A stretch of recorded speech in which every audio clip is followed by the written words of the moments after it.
Late us continue again. साधना का जो कहते हैं तब स्वाध्याय ईश्वर प्राणिधान क्रिया योग, ये महर्षि का पहला सूत्र है। इसका अर्थ होता है स्वाध्याय ईश्वर प्राणिधान। अब इसको और ईश्वर शरणागति, ईश्वर की शरणागति, ये तीनों क्रिया योग के अंदर आते हैं। क्रिया योग शांति के लिए पहला प्रायोगिक आधार है। और वह घटित कैसे होगा? तब करेंगे, स्वाध्याय करेंगे और ईश्वर के प्रति समर्पण है। महर्षि अपने इस सूत्र में योग की आधारभूत बातों को स्पष्ट करते हैं। इन आधार में पहली बात महत्वपूर्ण है। पहली बात क्या है? तप। अब तप तो बहुत प्रचलित शब्द, किसका किया जाए, कब किया जाए? तो इस तप के लिए सबसे महत्वपूर्ण और इसका जो बहुत ही कम है क्या, अधिकांश जन तो भ्रांति और भ्रमों की गलियों में भटकते रहते हैं और दौड़ते हैं। परम पूज्य गुरुदेव का जो जीवन था वो तपोनिष्ठ था। अपने अनुभव की चर्चा में परम पूज्य गुरुदेव कहते हैं कि सबसे पहले हमने अपनी मार्गदर्शिता के निर्देशन से तप को स्वीकारा, उनके द्वारा बताई गई जीवन शैली किया।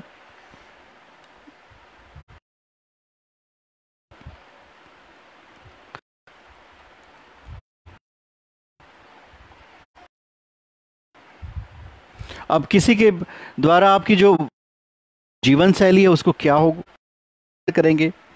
गुरुदेव के जीवन में वो दादा गुरुदेव के मिलने के बाद हुई, जो उन्होंने उनको बताया कि 24 वर्षों तक गायत्री का पुरस्चरण करना है। तो उनको इससे इतना लगाव हो गया, उनका मन जुड़ गया, तो उन्होंने इसको अपना लिया, समूची जीवन किया इसी को। तप जो है आध्यात्मिक जीवन शैली का दूसरा नाम है। गुरुदेव कहते हैं कि तप आध्यात्मिक जीवन शैली का दूसरा नाम है। यानी अगर आपने अपने जीवन में आध्यात्मिक जीवन शैली अपना ली तो आप,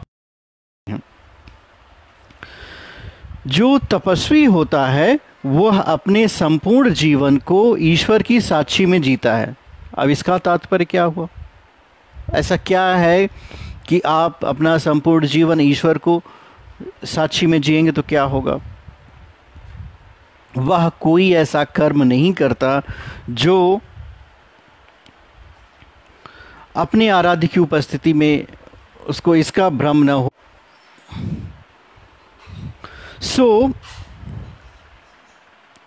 जो लोग केवल भूखे रहते हैं या फिर पानी अथवा धूप में खड़े होने को तप का पर्याप्त मान लेते हैं, दरअसल यह भ्रम है, वे भ्रमित हैं।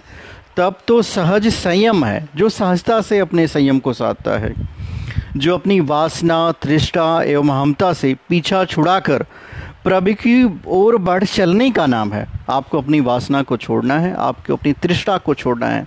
देखिए, आज तक किसी भी मनुष्य की इच्छा पूरी नहीं हुई, आपकी भी इच्छा पूरी नहीं होगी, इस बात को आप मान लो। इच्छा मात्रम अविद्या को आप, इच्छा का होना ही अविद्या है। वासनाएं किसी की पूरी नहीं होती, उसको अंत करने में ही भलाई है। जितना जल्दी आप इसे छोड़ दो उतना आपके लिए बेहतर है। और इस डगर पर चलने पर जो शारीरिक एवं मानसिक पीड़ाएं होती हैं, तपस्वी उन्हें सहज भाव से सहन करता है। किस डगर पर चल करके? आध्यात्मिक जीवन शैली अपनाने के बाद आपके जीवन में जो भी मानसिक एवं शारीरिक पीड़ाएं होती हैं, जो तपस्वी होता है उसको वह इन्हें सहज भाव से सहन कर लेता है। तो पहला हुआ तप, जिसको हम लोगों ने समझा। दूसरा है क्रिया योग का दूसरा जो तत्व है वो स्वाध्याय है। स्वाध्याय का जो अर्थ होता है केवल पुस्तकें पढ़ना नहीं होता। हाँ, श्रेष्ठ साहित्य के अध्ययन को स्वाध्याय प्रक्रिया का एक आवश्यक चरण जरूर कहा जा सकता है। आप श्रेष्ठ साहित्य का अध्ययन करिए, श्रीमद् भगवद गीता का अध्ययन करिए, उपनिषद का अध्ययन करिए। जो महापुरुष हैं उनकी जो वाणियाँ हैं उनको संग्रह है उसका अध्ययन कहिए। ये संतों ने एक बहुत बड़ी बात कही है, पढ़िबे को फल गुनब है, गुनिबे को फल ज्ञान, ज्ञान को फल ही हरि नाम है, कह श्रुति संत पुराण। पढ़ने का जो फल होता, मनन की प्रक्रिया चल पड़े, और चिंतन मनन की प्रक्रिया का सुफल विवेक का, ज्ञान का जागरण है।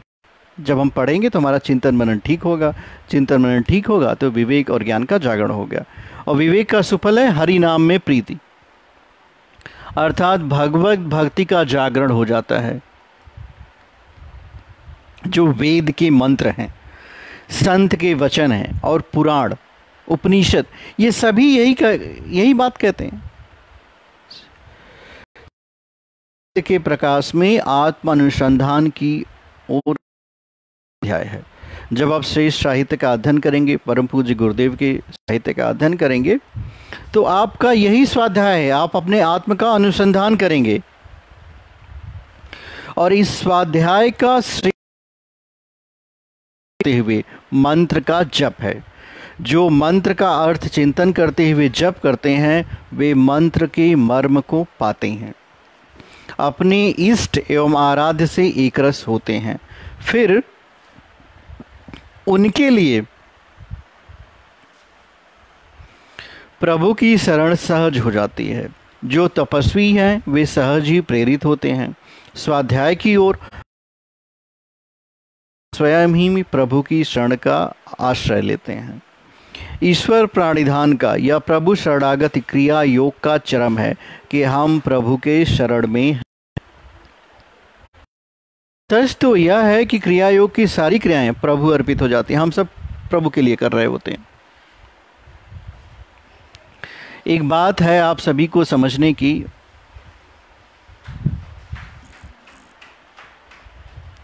वह है कि हमारी सारी क्रियाएं प्रभु के अर्पित होनी चाहिए। कोई भी क्रिया आप स्वयं अर्पित ना करो। समर्पण भाव जो होता है संसार का सर्वश्रेष्ठ भाव होता है, और इस भाव में अगर आप आ गए तो समझ लीजिए सभी अभाव समाप्त हो जाएंगे। जो मनुष्य की चेतना कभी संसार की तरफ बह रही थी, इंद्रियों के द्वारा झरोखों से बह रही थी, वही तरफ के प्रभाव से मुड़ती है और आत्म अनुसंधान की ओर उसमें पनपती है। आत्मचिंतन, आत्म सुधार एवं आत्म परिष्कार की एक गहरी प्रक्रिया से होकर गुजरती है, और इसी का नाम योग और समाधि होता है।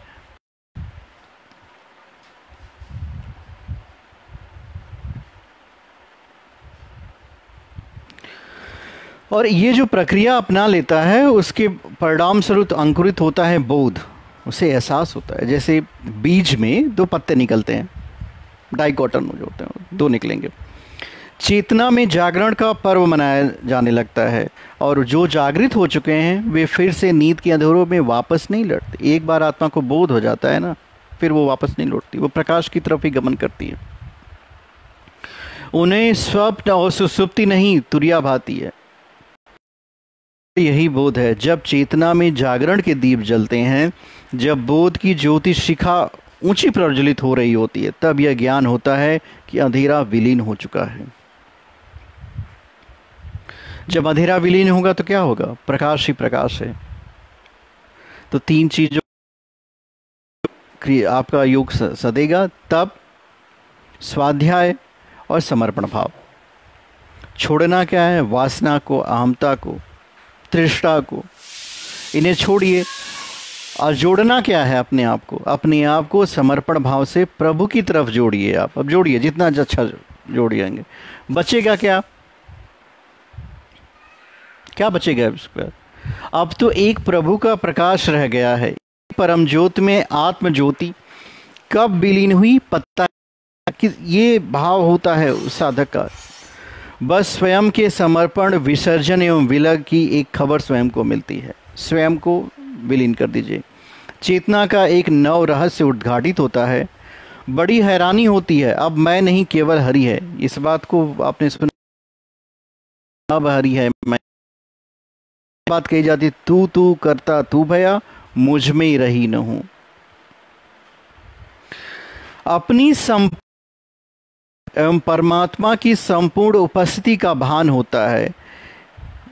अपनी उपस्थिति जब तक थी तब तक केवल दुख था, और अब जब अपनी उपस्थिति मिटी तो अस्तित्व हर कोने में समाधि का आनंद छा जाता है।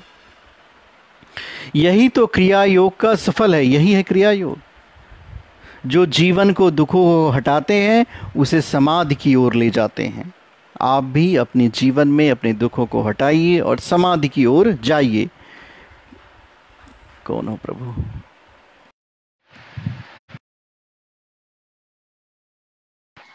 नमस्कार सर। नमस्ते सर, बताइए। आप एकदम लाइव आ गए हैं। हाँ।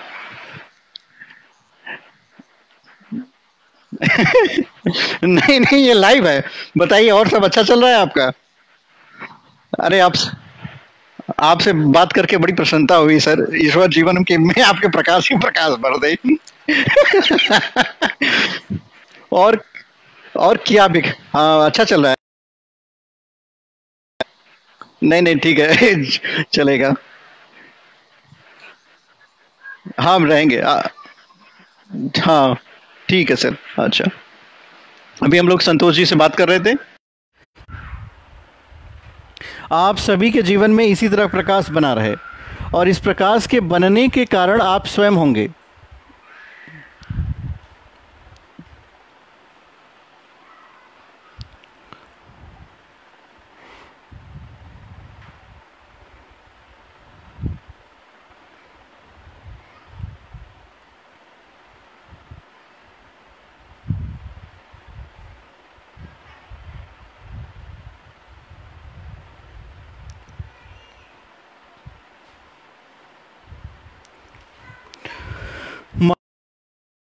योग का प्रधान आधार बताया वो तप स्वाध्याय, ये इसका वैचारिक पक्ष है, जबकि ईश्वर के प्रति जो समर्पण होता है वो इसका भावनात्मक पक्ष है। तीन चीजें हैं, तप स्वाध्याय। इन दोनों को क्रमिक रूप से अगर आप कहें तो प्रज्ञा और श्रद्धा का स्रोत कहा जा सकता है। जो व्यक्ति अनुभवी होता है वे जानते हैं कि यदि प्रज्ञा की कड़ियाँ टूट गईं, यदि विचार धुंधले एवं दूषित होने लगे तो तप की क्रिया भी मंद हो जाती है। जो हमारा चिंतन होता है ना, वो हमारे तप को प्रभावित करता है। जैसा आपका चित्त होगा, चिंतन होगा, बिल्कुल आपका तप भी उसी स्तर का होता चला जाएगा। और जो श्रद्धा का स्रोत वो क्षीण हो जाएगा। अगर चिंतन आपका उत्कृष्ट है, श्रद्धा का स्रोत आपका बढ़ता चला जाएगा, और आप ध्यान की जो प्रगाढ़ अवस्था समाधि है। एक बात मैं आप सभी को स्पष्ट कर देना चाहता हूं कि इसको आप ऐसे समझो कि आंखें बंद कर लेने का, जैसे ये शरीर के नेत्र बंद कर लेने का नाम समाधि नहीं है। आप चलते फिरते पूरे दिन काम करते हुए आप उस प्रगाढ़ अवस्था में बने रह सकते हैं। जागृति समाधि कहलाती है। सुसुप्तावस्था, सोना समाधि नहीं है। तो जब आप अपने आप को जगाएंगे, आपके अंदर की ऊर्जा प्रज्वलित होगी तो आपको जागृत रखेगी, ज्वलंत रखेगी, और आपके अंदर की जो दूषित प्रवृत्तियां कहीं से भी आ गई हैं वो बाहर निकल जाएंगी। और आप जिस भी क्षेत्र में जाएंगे उस क्षेत्र को, वातावरण को दिव्य बनाते हुए चले जाएंगे, क्योंकि यह ऊर्जा का मुख्य गुण है। जैसे अग्नि का गुण होता है प्रकाश, तेज जिसको हम लोग कहते हैं, और गर्मी, उसी तरह ये जो आध्यात्मिक ऊर्जा होती है, आप स्वयं आध्यात्मिक रूप से आपके अंदर यह दिव्य गुण पहले से है कि आप जहाँ रहेंगे वो शांति, प्रेम, आनंद, पवित्रता ये फैलाते हुए चले जाएंगे। पर जब तक इसका दरवाज़ा नहीं खुलेगा, शांति, प्रेम, पवित्रता, आनंद का, तब तक आपके अंदर अंधकार ही अंधकार है। आप हर तरफ ढूंढेंगे, क्या ढूंढ रहे हैं आप, वही अपने आप से पूछिए। और ये जो तृष्णा, अहमता है, ये न किसी की आज तक पूरी हुई है न आपकी होगी। तो बुद्धिमान पुरुष को इस दरवाज़ों को पहले ही बंद करने चाहिए। आप बंद कर लीजिए, देखिए आपके अंदर का प्रकाश, आपकी आध्यात्मिक ऊर्जा तरफ उठेगी, आपका तेज जागृत होता चला जाएगा, जीवन में अग्रसर होते चले जाएंगे, आप आगे बढ़ते हुए चले जाएंगे। और जितना जितना आप आगे बढ़ेंगे उतना उतना औरों को भी आगे बढ़ाएंगे, क्योंकि जैसे टॉर्च बीरर होता है ना, एक पथ प्रदर्शक, तो आपका प्रकाश सिर्फ आपको ही आगे की तरफ नहीं बढ़ाएगा, अन्य लोगों को भी उस प्रकाश में छाया मिलेगी, वो भी उस प्रकाश के शरण लेंगे और आगे की तरफ बढ़ते जाएंगे। और जिसने भी साधना की प्रक्रिया की तो उसको सुदीर्घ तप करना पड़ता है, और उसकी स्वाध्यायशीलता में और ईश्वर के समर्पण में कोई कमी नहीं आती है। अब हम लोग महर्षि पतंजलि के दूसरे सूत्र की चर्चा करेंगे। महर्षि पतंजलि का जो दूसरा सूत्र है वो कहता है समाधि भावनार्थम क्लेश ताड़ास्थम। इसमें महर्षि पतंजलि बहुत अच्छा, समाधि भावनार्थम समाधि की सिद्ध करने वाला, च मीन्स और, क्लेश तनु कार्डात क्लेशों को छेड़ करने वाला। क्रिया योग का अभ्यास क्लेश को घटा देता है और समाधि की ओर ले जाता है। आपके जीवन में जो भी क्लेश हैं, क्लेश उन्हें कहते हैं जिनसे मन कलुषित होता है, उन सारे क्लेशों को समाधि का अभ्यास हटाएगा। महर्षि पतंजलि के इस सूत्र में 3 चीजें शामिल है। पहला है क्रिया योग, दूसरा है क्लेश और तीसरी है समाधि। इन तीनों में भी क्रिया योग ही मुख्य है। इसका क्लेश से ऋणात्मक संबंध है और समाधि से धनात्मक संबंध है। क्रिया योग बढ़ाएंगे, क्लेश कम हो जाएगा, समाधि बढ़ जाएगी। यानी तप की जो प्रक्रिया है उसे अपनाने के बाद आपके जीवन में क्लेश कम होता चला जाएगा। जितना ही तीव्रतम आपकी तप की प्रक्रिया होगी उतना ही क्लेश कम होगा, और जितना ही तीव्रतम तप होगा उतनी ही आप निकट चले जाएंगे। और यहाँ ईश्वर प्राणिधान को अंतर्लीन माना गया है। कहते हैं क्रिया योग का अभ्यास जटिल नहीं है, ये बहुत कठिन नहीं है। कहीं भी कोई भी आत्मा, कोई भी मनुष्य जिसके अंदर ये इच्छा जागृत हो जाए कि मुझे क्रिया योग का अभ्यास करना है, ये बहुत कठिन नहीं है। महर्षि पतंजलि के बारे में परम पूज्य गुरुदेव की जो दृष्टि थी बड़ी सूक्ष्म थी। तपोनिष्ठ गुरुदेव के अनुसार क्रिया योग में तप, स्वाध्याय एवं ईश्वर प्राणिधान इसमें स्वभावतः ही लीन है। अब तप क्या है, इसे कैसे करें, तो कैसे करेंगे तप?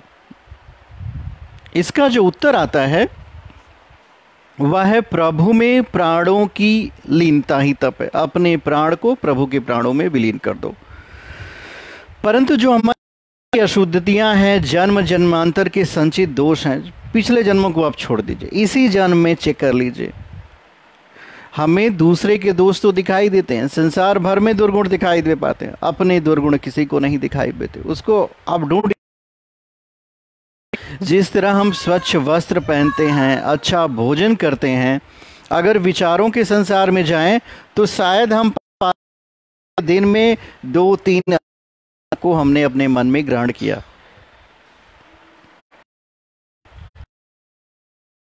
आपने भोजन बहुत अच्छा किया होगा, स्वादिष्ट किया होगा। पौष्टिकता पे नहीं जाएं तो कम से कम जीवा को तो वो पसंद आता ही होगा। वस्त्र भी धुले पहने होंगे आपने, गंदे नहीं हैं, गंदे होंगे तो निकाल कर धुल लिया होगा।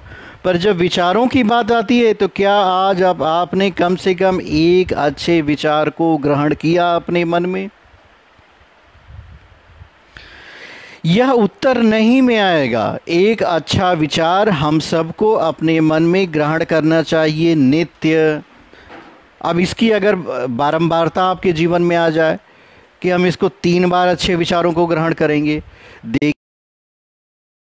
महान व्यक्ति का सृजन होना शुरू हो जाएगा। कोई एक दिन में महात्मा गांधी नहीं बनता, कोई भी व्यक्ति एक दिन में महर्षि अरविंद नहीं बनता, कोई भी व्यक्ति विवेकानंद पैदा नहीं होता। ये सभी विचारों का प्रभाव है, समझ लीजिए। हम अपने मन को अच्छे विचारों का भोजन दें और तप करें। देखिए, एक से एक नई प्रतिभा आप में उत्पन्न, ऐसे व्यक्तित्व का सृजन कर जिसे देखकर दुनिया कहेगी अरे ये तो चमत्कार है। क्या ऐसा व्यक्ति भी कभी हो सकता है? नहीं हो सकता। इस है नित्य नवीन विचारों को अन्ना चाहते हैं, वैसे विचार अपने मन में डालिए। रोज देखिए वो पुष्पित हों, पल्लवित हों, आगे बढ़े, ताकि आपकी चेतना की ऊर्जा बढ़े और आपकी जीवन शैली, जो हमारे जन्म जन्मांतर के दोष हैं, दुष्प्रवृत्तियां हैं, इसके लिए एक बहुत खास तरह की जीवन शैली आपको अपनानी पड़ेगी। वही जीवन शैली आपको आगे, और ये कैसी होनी चाहिए?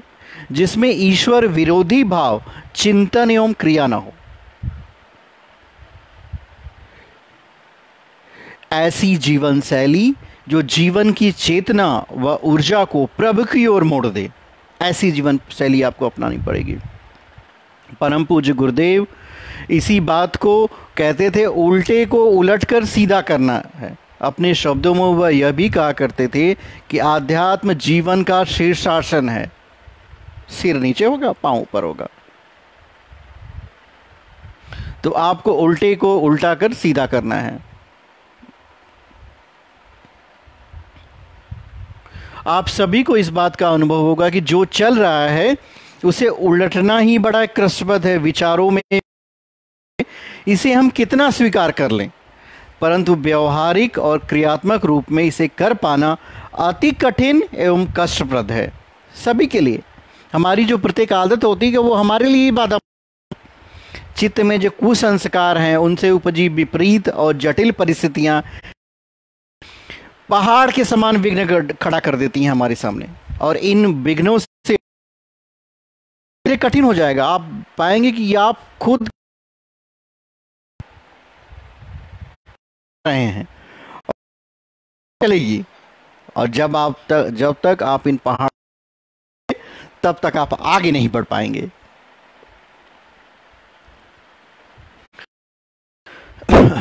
मुझे उम्मीद है आप लोगों को ये बात समझ में आ रही होगी। ये जो यात्रा है ना, ये अंतहीन हो जाती है और कष्टप्रद होती है। सबसे पहले तो इस ओर हमारी प्रवृत्ति ही नहीं होती कि हमें कुछ करना है, हमें कुछ बनना है।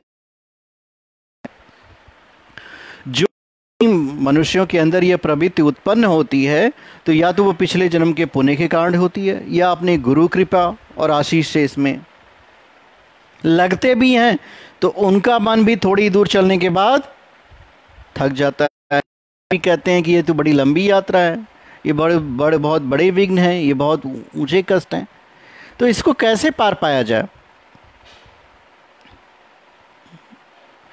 तो इस विषय में महर्षि पतंजलि और परम पूज्य गुरुदेव यही बात कहते हैं कि तप के विघ्नों का समाधान क्या है। जो भी आपके तप में विघ्न आ रहे हैं, उसका केवल समाधान तप ही तप है। तप करते यह प्रक्रिया चलती रहे, इसके लिए स्वाध्याय यानी कि सद्विचारों का संग साथ, अंतःकरण में इसके लिए उत्साह बना रहे, इसके लिए बड़ी आकुलता, तीव्रता एवं भाव भरे मन से भगवान को पुकारना है। अपनी मन की पुकार को आवाज लगाइए, अपने आप को क्षण प्रतिक्षण भगवान में समर्पित, विसर्जित एवं विलीन करना है। परम पूज्य गुरुदेव इस पूरी प्रक्रिया को एक दूसरे ही ढंग से परिभाषित करते थे। उनके अनुसार यथार्थ क्रियाएं तो स्वाध्याय एवं इसमें जो भी कष्ट मिले, इन्हें धैर्य, उत्साह एवं साहस पूर्वक प्रसन्न भाव से सहन करना ही तप है। सहन करिए, आप इसको बर्दाश्त करिए, आपको तप करने में अगर हम उदाहरण लें कि क्या, जैसे मीराबाई के जीवन को आप देखिए, कितना कष्ट सहना पड़ा कृष्ण की भक्ति में, पर उन्होंने जो भी सहा वही उनका तप था, और उस तप का उनको परिणाम मिला।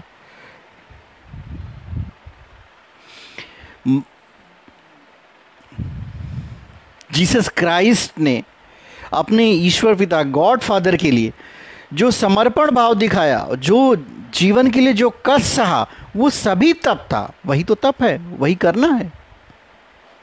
जिनसे ईश्वर की तात्विक धारणा न बन पड़ती हो, उन्हें अपने सद्गुरु के प्रति समर्पण को सब कुछ मान लेना चाहिए। यही उनका तप है।